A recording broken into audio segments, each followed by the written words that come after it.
ఏంటి ఇక్కడే ఆగిపోయావు? వెళ్దాం పదా. ఒకసారి ఆలోచించు స్నేహ. నేను ఆలోచించాల్సింది ఏమీ లేదు. నువ్వు ఆలోచించి ప్రయోజనం లేదు. ఎందుకంటే నేను నీ ప్రేమను తట్టుకోగలను గాని నీ త్యాగాన్ని తట్టుకోలేను. ఏంటి త్యాగం అంటావు? నీ కోసం నేను అవకాశం వదులుకోవడం అది త్యాగం ఎలా అవుతుంది? అది బాధ్యత అవుతుంది. చిన్నపిల్లాళ్ళ మాట్లాడు గోకుల్. నా కోసం వదులుకోవడానికి ఇది అలవాటు కాదు, అవకాశం. జీవితంలో ఇలాంటి అవకాశాలు ఒక్కసారే వస్తాయి. అంత గొప్ప అవకాశాన్ని నా కోసం వదులుకుంటే నీ కెరియర్ లైఫ్ ఏమైపోతాయి? అంటే నా కోసం నీ లైఫ్ని పణంగా పెట్టమంటావా? నాకిష్టం లేదు స్నేహ. నువ్వు బలవంతం చేసావని ఒకే ఒక కారణంతో ఇక్కడికి రావాల్సి వచ్చింది. నిన్ను వద్దన్న వాడి కంపెనీ. నన్ను వద్దనడానికి ఆయనకో కారణం ఉంది, నిన్ను మ్యూజిక్ చేయమనడానికి నాకో కారణం ఉంది. కానీ నా కోసం పాట వదులుకోవడానికి కారణమేమీ లేదు. అది కాదు స్నేహ. చూడు గోకుల్, మళ్ళీ చెప్తున్నాను, నువ్వు వెరీ టాలెంటెడ్ మ్యూజిక్ డైరెక్టర్వి. నువ్వు మనసు పెడితే దీనికన్నా మంచివి 100 ట్యూన్స్ సృష్టించగలవు. ఆ సత్తా నీకుంది. ఈ ట్యూన్ నీ చివరిది కాదు, మొదటిది.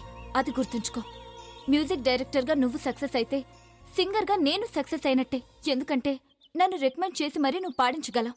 అదే నేను గొప్ప సింగర్నైనా నిన్ను మ్యూజిక్ డైరెక్టర్ని చేయలేను, అవకాశాలు ఇప్పించలేను. దయచేసి ఈ విషయాన్ని ఇంతటితో మర్చిపో. నువ్వు ఈ మూవీకి వర్క్ చేస్తున్నావు అంతే. పద.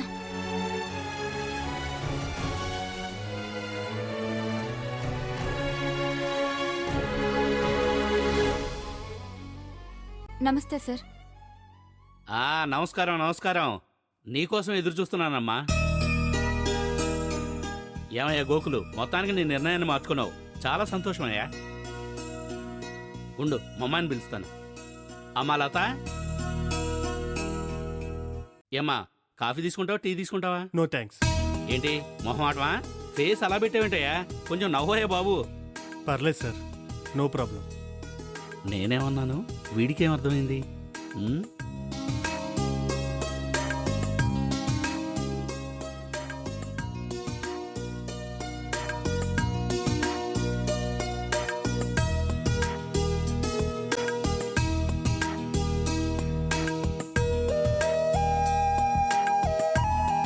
చెప్పండి డాడీ.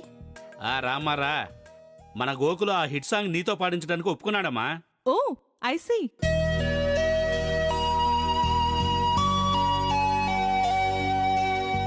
ఈ అమ్మాయి ఎవరు? నమస్తే మేడం, నా పేరు స్నేహ, సింగర్ని.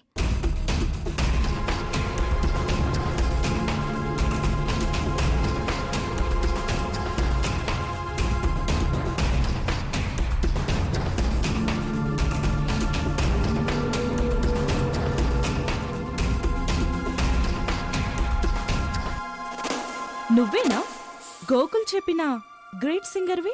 అంత గొప్ప సింగర్ని కాదు మేడం. గొంతు బాగుంటుందని గోకుల్ అలా అనుంటాడంతే. గొంతు బాగుంటుందా అంటే నా గొంతు బాగుండదా? అయ్యో, నా ఉద్దేశం అది కాదు మేడం. చూసావా డాడ్, ఇండైరెక్ట్ గా నన్నెంత మాట్లాడిందో.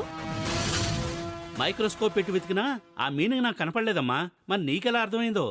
లే డాడీ, తను పెద్ద సింగర్ అని ప్రౌడ్గా ఉంది, అందుకే హెడ్ వెయిట్ ఎక్కువగా ఉంది.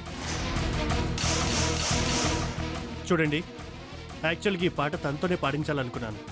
తను చెప్పడం వల్లే మీతో పాడించడానికి ఒప్పుకున్నాను. తను నా ఫ్రెండ్. తను అవమానిస్తే నన్ను అవమానించినట్టే. మీ ఇష్టం ఇక. లేదంటే చెప్పండి, మేము వెళ్ళిపోతాం. స్నేహ, ఆగు గోకుల్. ఎందుకు ఆగాలి స్నేహ? తనేమంతా తెలుసా నిన్ను? హెడ్ వెయిట్ అంట. నిన్ను నా ముందే తలబిరుసుగా మాట్లాడితే ఎలా ఊరుకోమంటావు స్నేహ? సార్, మీరు నాకు అవకాశం ఇచ్చారు, థ్యాంక్స్. కానీ నేను మీతో మ్యూజిక్ చేయలేను. వస్తాను. ఆ గోకుల్, తన మాట కొంచెం కఠినంగా ఉన్నా మనసు చాలా మంచిదయ్యా. ఏదో ఆవేశంలో అలా అంది. ఇక మీద అలా జరగకుండా నేను చూసుకుంటాను. నా కోసం ఈ పాట తనతో పాడించు. అవును గోకుల్, మేడం మనకి అవకాశం ఇస్తున్నారు. పైగా నాకు సిస్టర్ లాంటిది. ఒక మాట అంటే తప్పే ఉంది. ప్లీజ్ చెయ్, ప్లీజ్. సరే, నీకోసం ఒప్పుకుంటున్నాను. మళ్ళీ ఇలా జరిగిందో నేను చెప్తున్నాను, ఇక జరగదు. చాలా సరే సార్.